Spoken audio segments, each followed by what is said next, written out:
6ဟီးရိုးစကင်ရဖို့ဘယ်လောက်ကုန်မလဲသိန်းကနန်းကုန်မှရမှာလား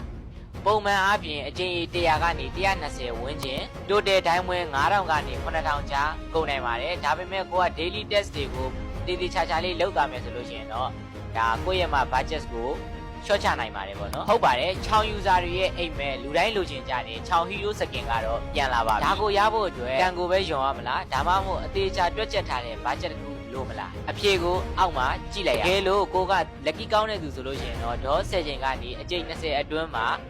ဒါစကင်ပေါက်နိုင်ချေရှိပါတယ်ဒါပေမဲ့လို့ဒါကတော့အရန်ကိုရှားပါတဲ့အခွင့်အရေးတစ်မျိုးပါဟီးရိုးစကင်တော်တော်များများကတော့အများသောအားဖြင့်ကတော့ဗောနော်ဒီ event အမှတ်တွေကိုစုပြီးတော့လဲရတာကတော့ပိုသေးကြပါတယ်တကယ်လို့ကိုက diamond အများကြီးမသုံးချင်တဲ့သူဆိုလို့ရှိရင်တော့ဒီ daily one door ကိုနေ့တိုင်းပုံမှန်နှိပ်ဖို့မမေ့ပါဘူးပြီးတော့ကိုကဒီ richest spa တွေမှာပါဝင်ပြီးတော့တုံးကင်တွေကိုအလကားယူမယ်ဆိုလို့ရှိရင်လေဒါကိုယ့်ရဲ့မှာ budget ကိုရှော့ချနိုင်ပါတယ်။ချောင်းဟီရိုစကင်ကပေါ့နော်ဒီ design ဘိုင်းမှာရော effect ဘိုင်းမှာရောကအပြတ်အသက်ကိုညံ့တာဖြစ်တဲ့အတွက်ရအောင်ယူတဲ့စကင်တစ်မျိုးဖြစ်ပါတယ်။အခုကြည့်နေတဲ့သူကရောဘယ်နှခါနှိပ်ပြီးပြီလဲဘယ်နှမက်ရပြီးပြီလဲဆိုတာကို comment လေးမှာရေးသားပေးကြအောင်နော်။ကျွန်တော်ကတော့ game နဲ့ပတ်သက်တဲ့ knowledge တွေကို share လုပ်ပေးနေတဲ့နေတိုးပဲဖြစ်ပါတယ်။